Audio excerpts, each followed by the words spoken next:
This weekend, Japan's plan to release radioactive wastewater into the Pacific Ocean sparked protest in South Korea. It's from the damaged Fukushima nuclear plant, the site of the second worst nuclear disaster in history. CBS's Elizabeth Palmer visited the area.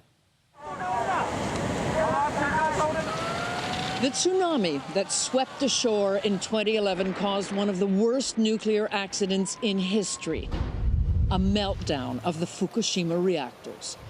More than a decade later, engineers are still working to remove radioactive debris. And meanwhile, another problem is piling up in these tanks.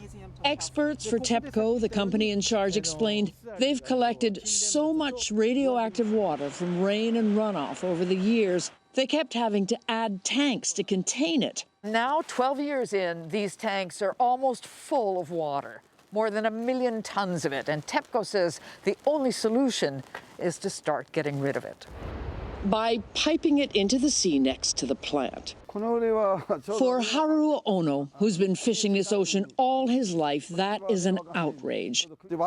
It's not a garbage dump, he tells me. They say it's safe, but the consequences could be 50 years down the road.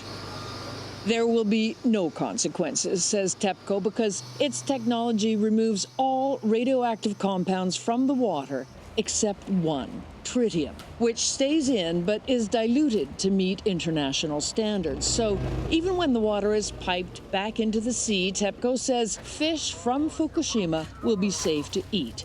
And it's raising some inside the nuclear plant to prove it. In this lab are fish, flounder, that are living in water with the same level of radiation as the water that is going to be released back into the sea. The tritium certainly hasn't affected their appetites. Ooh, these are lively. And tests show that back in normal seawater, they flush it out of their systems.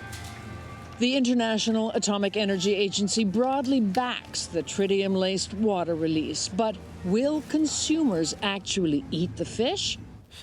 Unlikely, says Haruo Ono, who is now looking at the end of his livelihood.